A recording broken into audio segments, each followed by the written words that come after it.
Најдоцна до месец септември следната година комплетно ќе биде реконструиран Скопскиот Луна парк кој постои од 1973 година. Старите и дотраени реквизити ќе бидат заменети со нови, интересни и адреналински содржини. Многу содржини ќе има, неговата вредност ќе биде од 10 до 12 милиони евра. Значи ќе биде вредноста на атракциите кои што ќе бидат ставени во градот Скоп, во Луна паркот. Ќе има 4 до 5 атракции кои што ќе бидат со адреналин. Оние кои што се многу поскапи, останатите ќе бидат со помала вредност.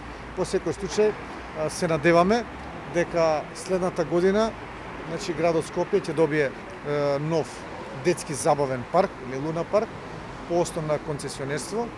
Распишан е тендерот за избор на концесионер и повеќе фирми се заинтересирани за изградба на новиот Луна парк. За најдобар понудувач ќе биде избрана компанијата која ќе биде најдобра по 4 услови: надоместот за концесија, цена на билетите, периодот на градба и оригиналноста и квалитетот на проектот. Градот Скопје ќе помогне со пристапната инфраструктура, со оглед на тоа што Луна парковите се непрофитабилни или се на граница на профитабилност. Ние се надеваме дека ќе добиеме концесионера од кој што навистина не треба ништо да дотираме или дотации да правиме, со оглед на првичните разговори што ги имаме со неколку компании, така да јас искрено се надевам дека 2012 година, некаде август-септември, ќе имаме Луна парк. Новиот забавен парк ќе се гради на површина од 25.000 метри квадратни.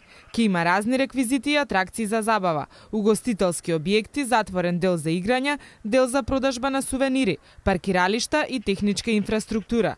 Луна паркот ќе има тематски содржини за сите возрасти, од најмалите до возрастните и капацитет за 200.000 посетители.